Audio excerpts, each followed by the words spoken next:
You're like a circle that floats around me, keeping me safe and sound. And when I fall, you tied a rope to me.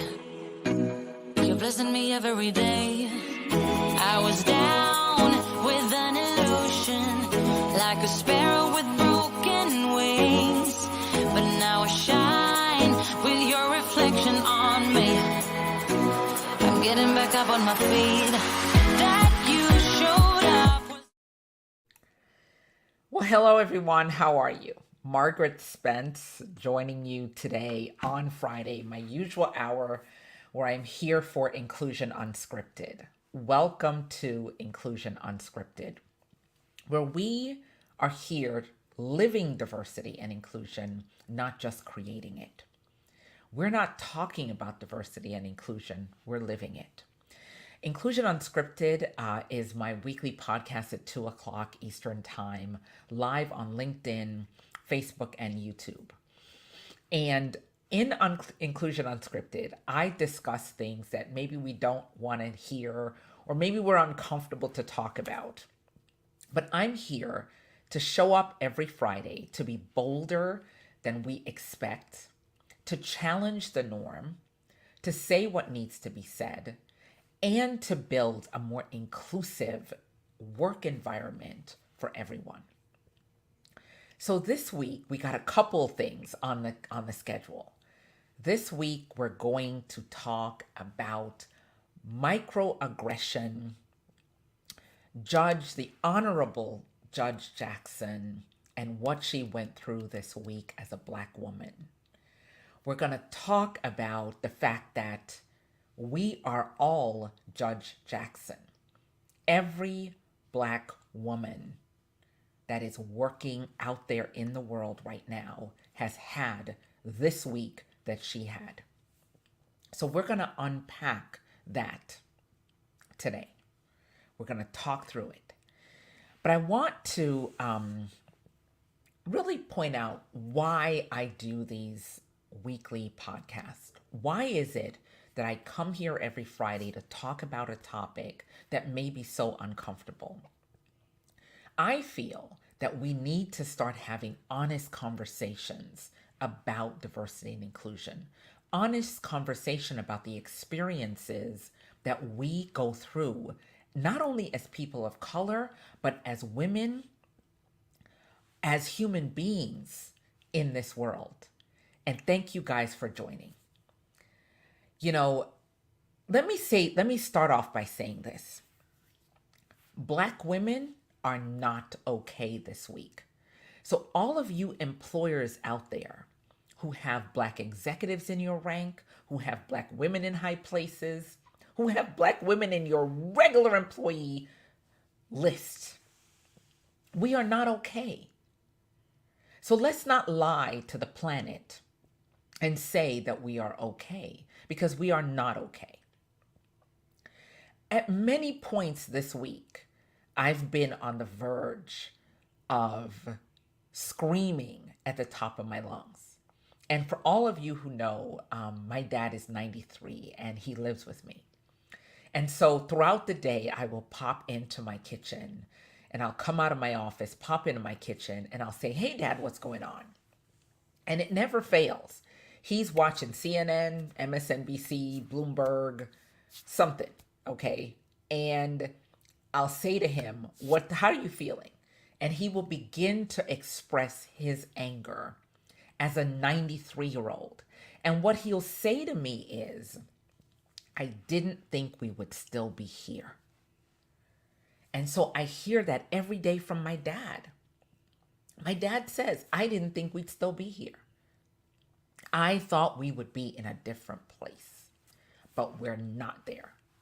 And so today's conversation is honesty. Today's conversation is my real experience. Today's conversation may be very uncomfortable for a lot of you. Honestly, if it's uncomfortable, you can dial out now. But I am talking to every Black woman out there in the universe right now. I'm talking to us. because what Judge Jackson experienced is what we experience every day. And here's what I know. Even at my level as a consultant, where organizations are bringing me in to help them build DE&I am still gaslighted. I am still faced with microaggression. There is still an attempt to demoralize me as the consultant coming in the door. So if I'm dealing with it as the consultant coming in the door, what the heck are the line employees going through? How does that work?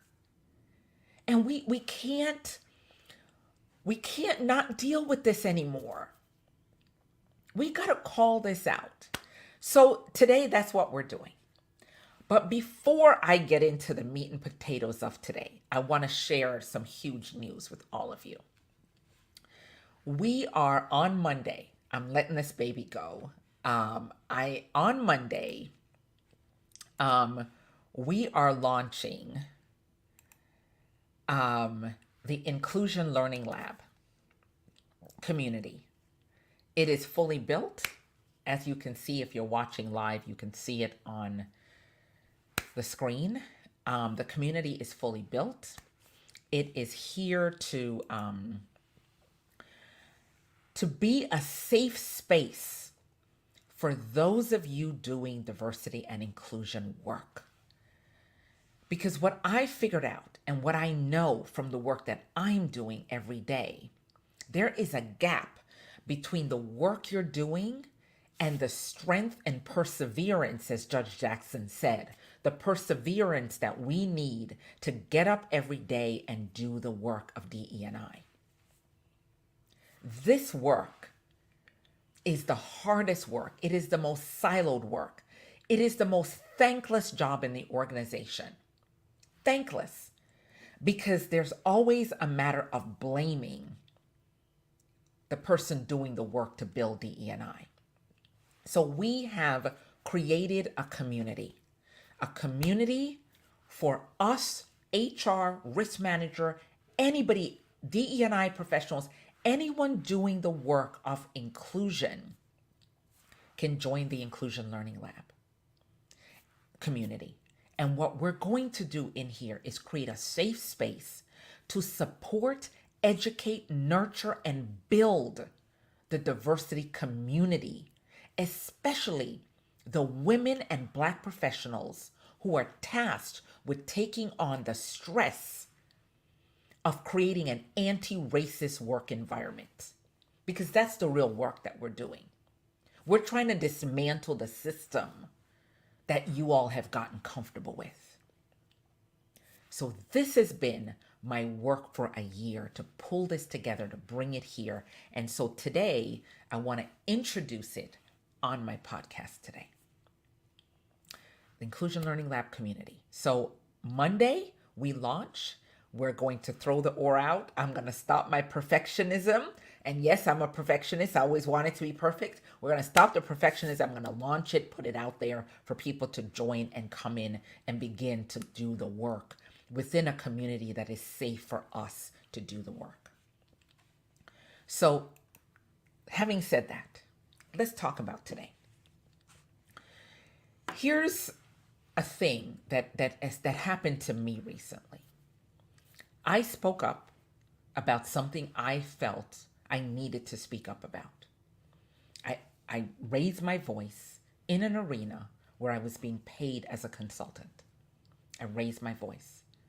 And I said, what you're doing is not right, and here's why. And I was emotional about that, raising that voice. At the end of raising the voice, I was accused of being aggressive. I was accused of being loud. I was accused of being intimidating. I was accused of being downright inappropriate for raising my voice against something that was being done inappropriately, that would have landed horribly for minority employees and would have affected their psyche. But when folks are in their own little bubble and they live in their bubble and they hire you to do DE&I work and they really don't want DE&I work, at least not everybody wants it. We have to really recognize that not everybody wants it. When I raised my voice, I was told that I was intimidating. How do you be intimidating when you're raising your voice on something that is factual? When you're giving the lens of your own experience? And after the incident, I was professionally gaslighted. Yep, happened to me. It did. And so, when I watched Judge Jackson this week, I had already been there a few weeks earlier. I had already been there. I had already watched white women attack me as a Black woman. I watched the female senator who couldn't stand up to her male counterparts attack a Black woman who was more qualified in the morning when she got out of bed than this woman who was asking her the questions. Because if you're dumb enough to ask me what is a woman, then you really shouldn't even be sitting in the seat you're in. But everybody has their agenda. But this is what I figured out. Because we have normalized aggressive hate, we have normalized it. People think that it is okay to come after us as Black women. They feel it's okay to come after us. And it doesn't matter whether I am the CEO, the executive, the consultant, as long as I am a Black woman, there's an immediate attraction to come after me. Immediate attraction. It's like you just sit back and you wait for the opportunity to gaslight us, and it makes you feel good. And here's what I know. Let me say this in the most gentle way I can.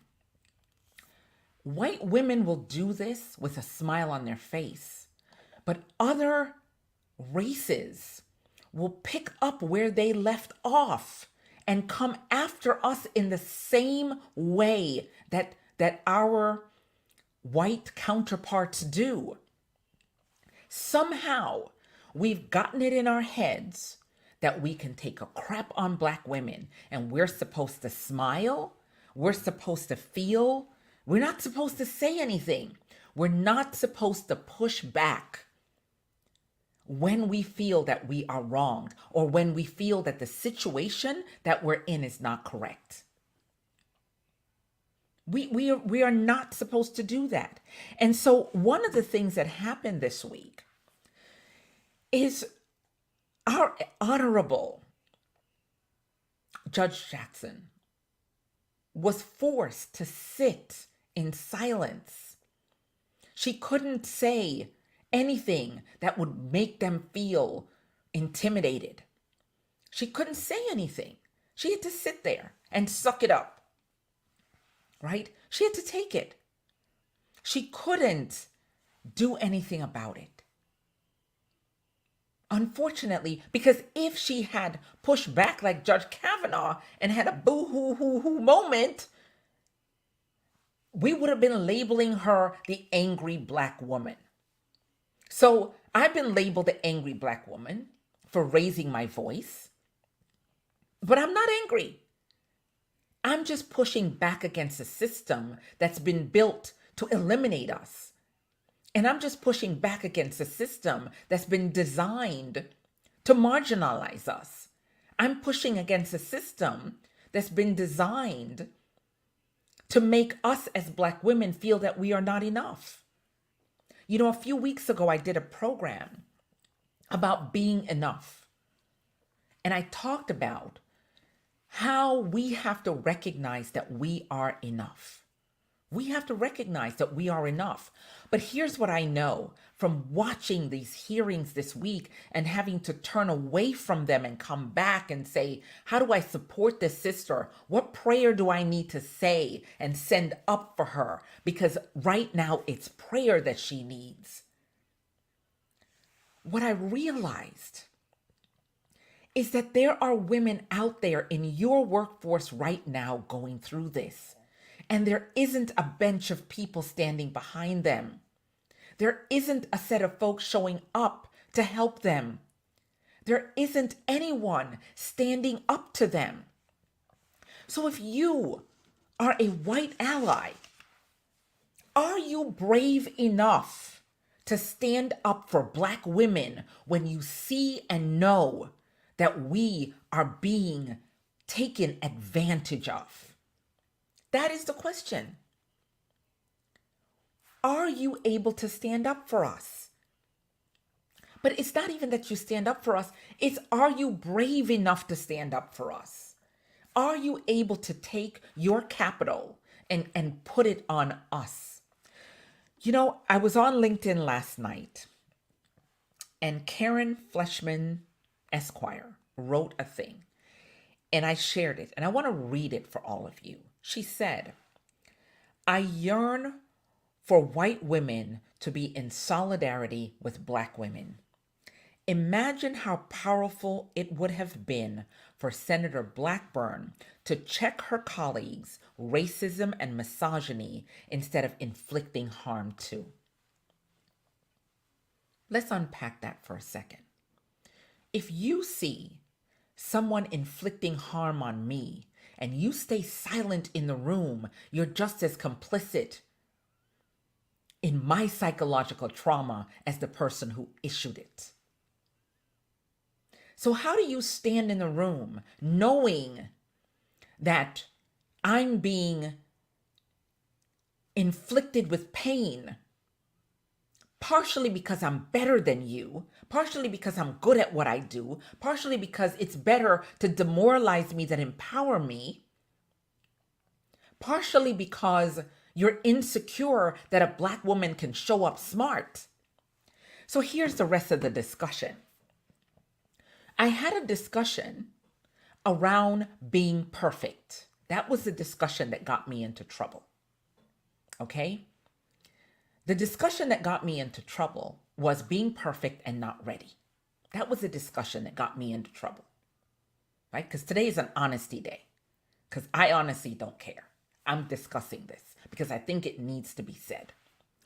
Every Black woman, from the time you are born, your parents tell you you have to be perfect. Every Black boy, from the time they are born, the parent says you have to be perfect.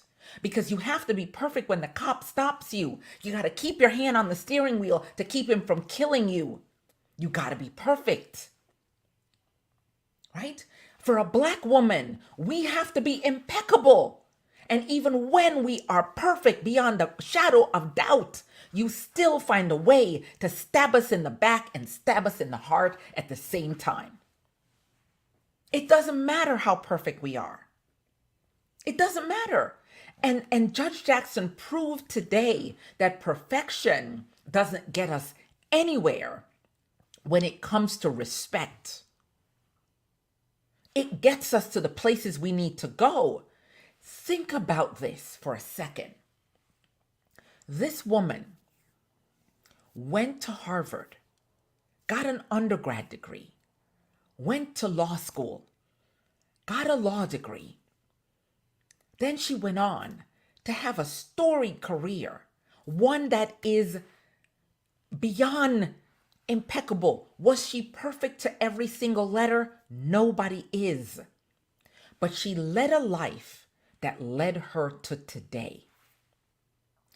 And somehow in that life that led her to today, that perfection that her parents told her.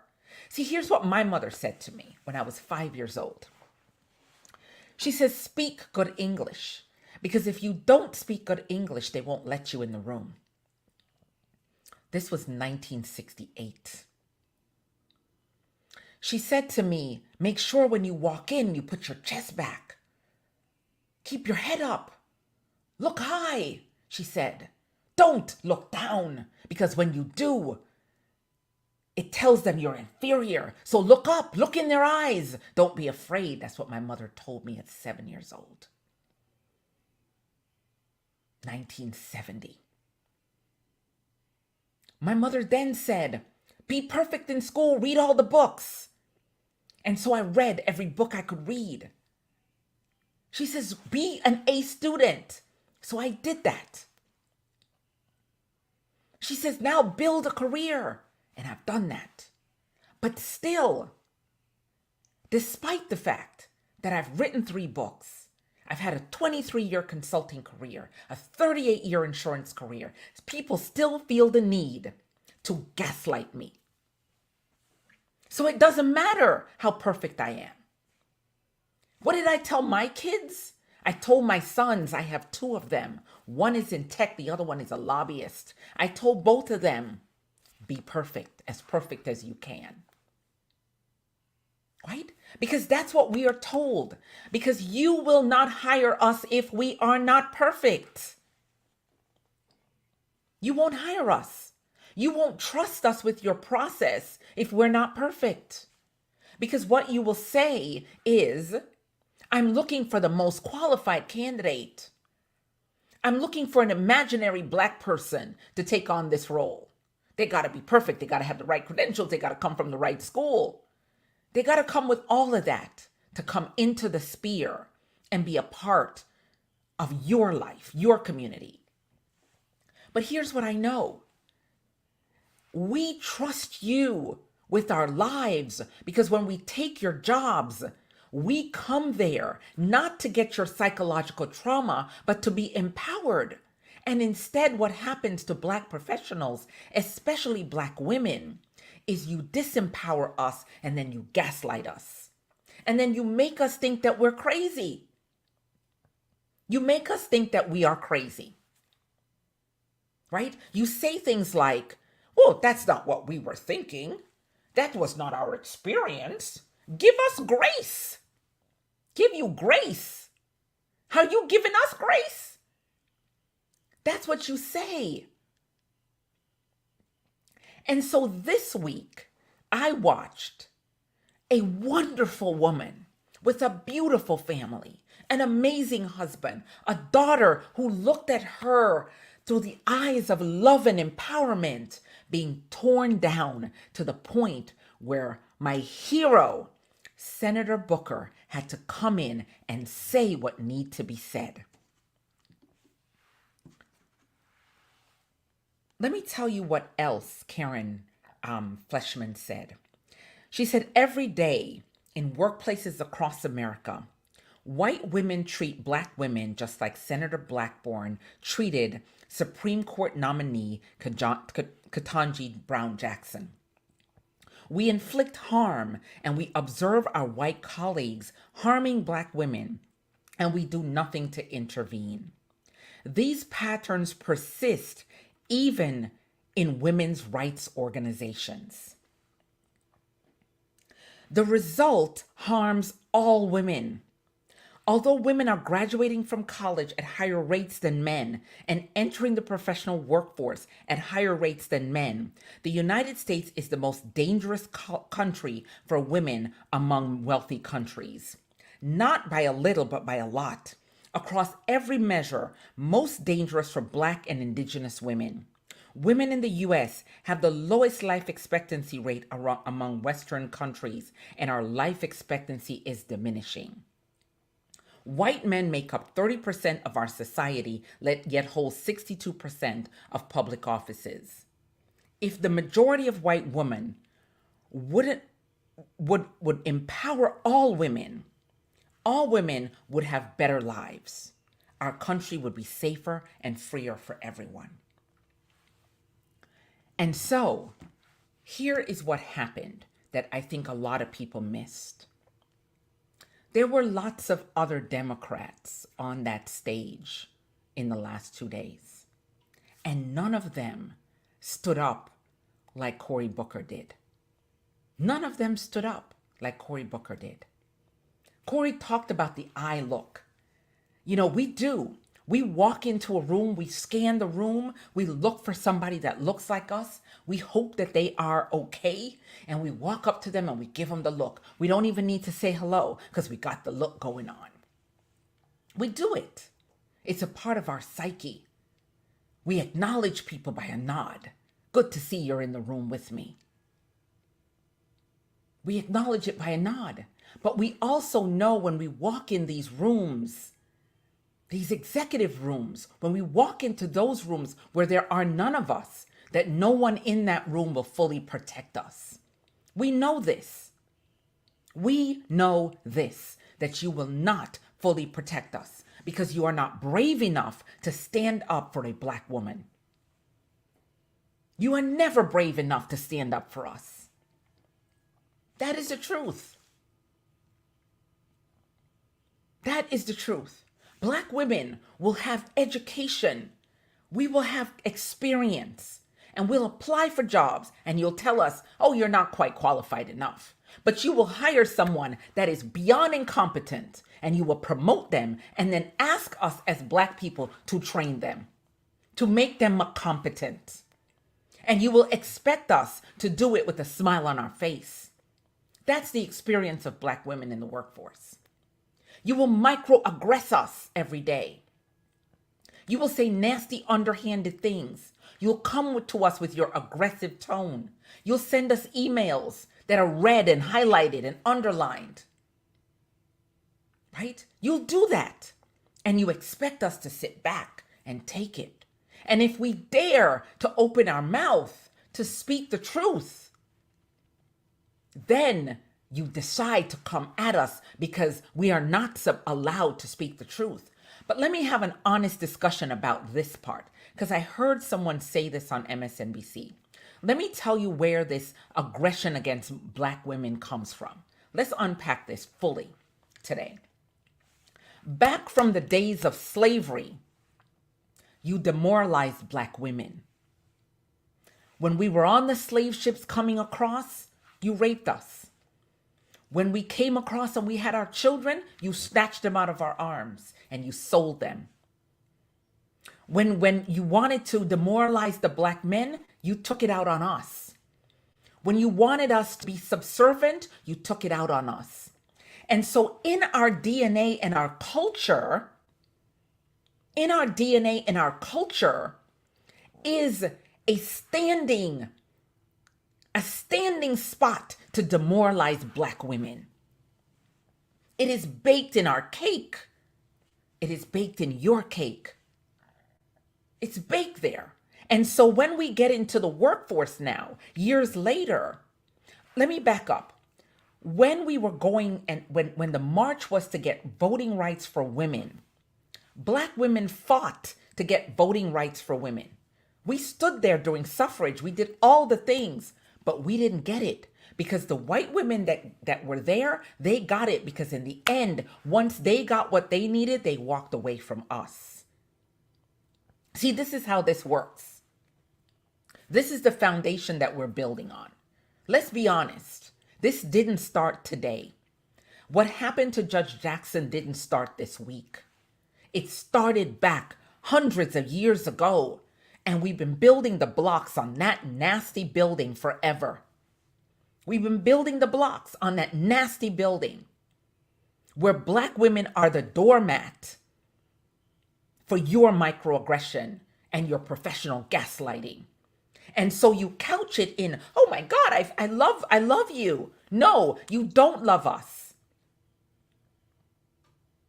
What you love is what we bring to the table. You love the production that we bring. I've said over and over, weeks and weeks, that you want our skills, but you don't want our ambition. You want our knowledge, but you don't want to groom us. You want our knowledge, but you're not willing to empower us. You want our knowledge, but you're not willing to walk the walk so that we feel whole as women as we walk down the road with you. This is the truth. This is what nobody wants to say. I'm sorry, guys. I can't butter this up anymore.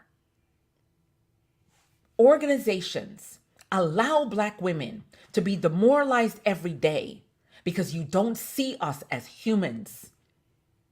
You don't see us as full humans. You still see us as partial humans. You will see a black man and say, yep, we'll let him in. He's threatening, but not so threatening. But when it comes to black women, you have a vision and a mission to chop us down to nothing. I cannot tell you how many women reach out to me on a weekly basis to tell me about the absolute horrid conditions that they are working in and the managers and leaders that they are working for. My inbox, my DM on LinkedIn is filled with that information. I get this every week. And some weeks I'll send a calendar link because I feel so horrible for what that woman shared with me in my message. And I'll say, I'll give you an hour on my schedule. Every week, I have at least 3 to 4 conversations with black women who are sitting in situations that has taken them so far down that they are questioning their current competence. They're questioning their mental health. They're questioning just their worth because the organization allowed the leaders to demoralize the black women. This is the truth. This is what's happening. This is what's happening. So we've got to stop this. I keep saying every week, stop it. But we have to call it out. We have to ask you all to be braver. We have to ask you all, when you see it happening, when you know it's happening, don't pretend like we're crazy when we come to you and say, this is happening to us. Don't pretend like we're crazy. You know, when I was sitting in my issue a couple weeks ago, I pulled out Minda Harts' book, Right Within, How to Heal from Racial Trauma in the Workplace. I think this week, after what we watched with Judge Jackson, we all need to pull this book back out and read it. We need to pull this back out and read it. Because the gems of empowerment that's in this book can't be lost. We need it. Here's what I know. There isn't a black woman this week who is okay. There isn't a black woman this week that is okay. Because I'm not okay, and I know my friends aren't okay, and I know that my white women friends aren't okay either. So let me not say that every white woman doesn't support us. There are women who genuinely support us, but there are so many who don't. And there's so many of other ethnic races that also feel that they should take a dump on black women. It's not just white women taking a dump on us. Let's be honest here. Let's be honest. Let's be honest. Let's be honest. So there's 2 books. One for HR firms I want you guys to read. Diversity is not enough. Diversity is not enough. We got to do more work.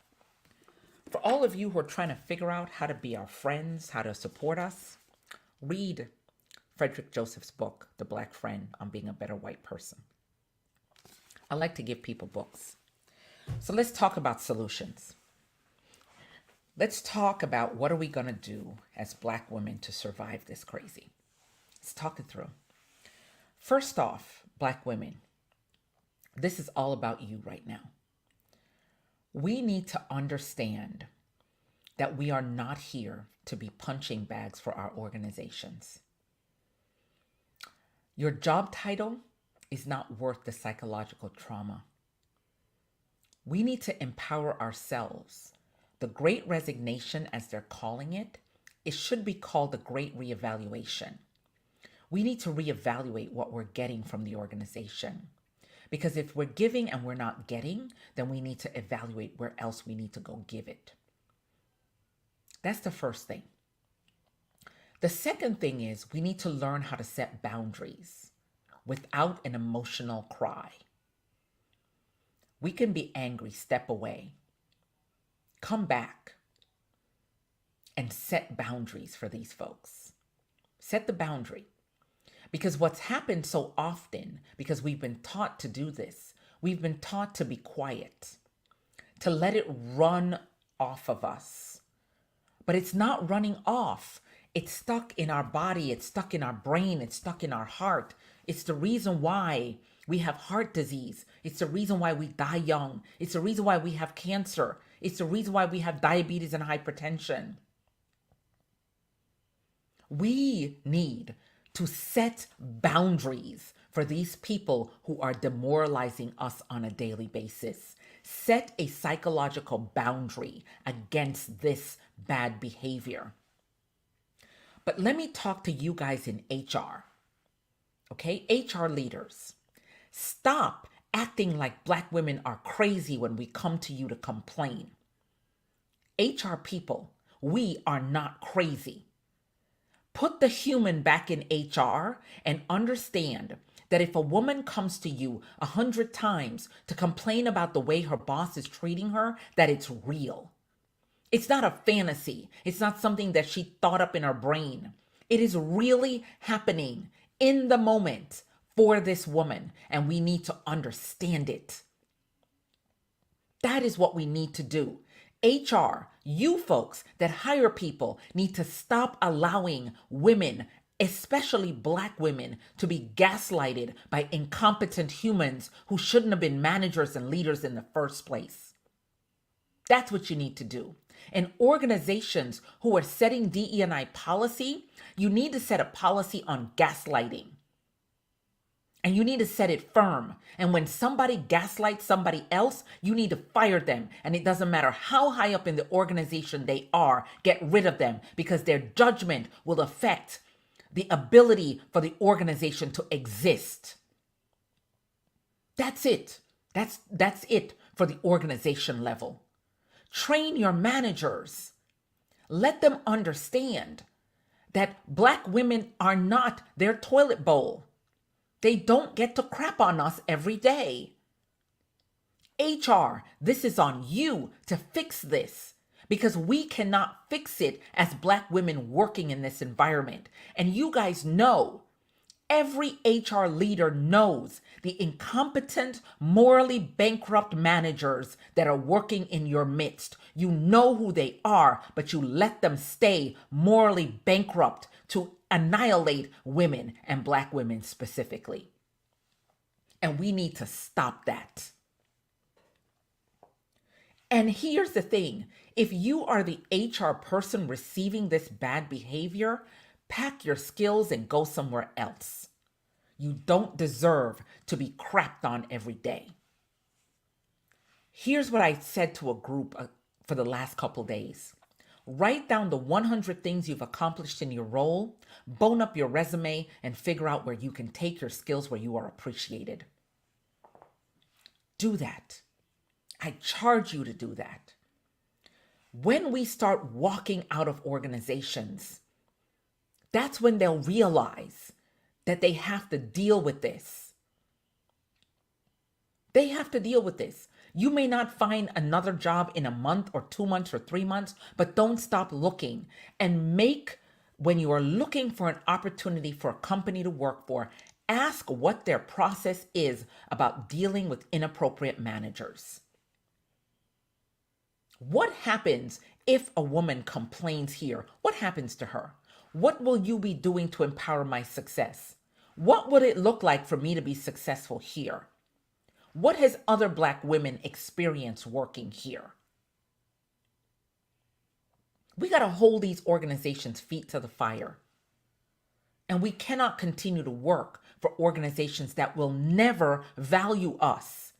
See, if your leader doesn't value you today, he's not going to start valuing you in a week or 6 weeks or 6 months.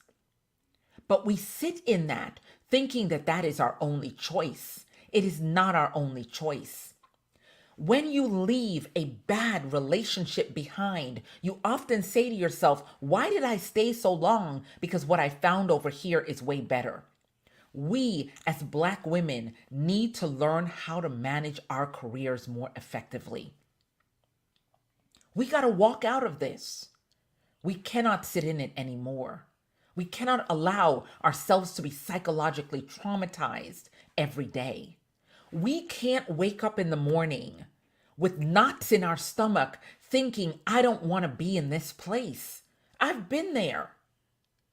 When I quit my job 20 odd years ago, I didn't want to get up every day to go into that office. But here's the thing, ladies. Here's the thing. You are a whole person. When you are being demoralized at work, that environment that's created at work is coming home to your personal life. It's coming home to your children. It's coming home to your family. It's affecting how you operate as a person. We've got to value ourselves more than the organizations we work for. We have to. We are more important than the company. I'm not telling you to quit your job, give up your paycheck. What I'm saying to you is evaluate why you're still there. The question is, what do you want and why don't you have it now? And it is not the organization's why, it is your why. Why are you staying where you're not valued? What is it about you that feels that bad behavior is appropriate and acceptable? What about you? Because here's what I know, especially for HR people. And I know you got a whole family to support. I get it. But you can't, I've been a single mom. I've been the mom with the money. I've been the one bringing home the money. I get it. God, I get it. I get it. But that doesn't mean that you don't create other options for yourself. It doesn't mean that you don't create other options for yourself. Build other options. Look around and say, what can I do with my skills? Where can I go? I put my arms around you and hug you right now. But you cannot stay in an environment that is torturing you every day. You can't do it. You can't do it. And we don't need to play the race card anymore. We don't need to play the race card anymore. We don't need to allow people to demoralize us. We need to say, my value and my worth is more than this. And I'm going to set a target date to go out the door.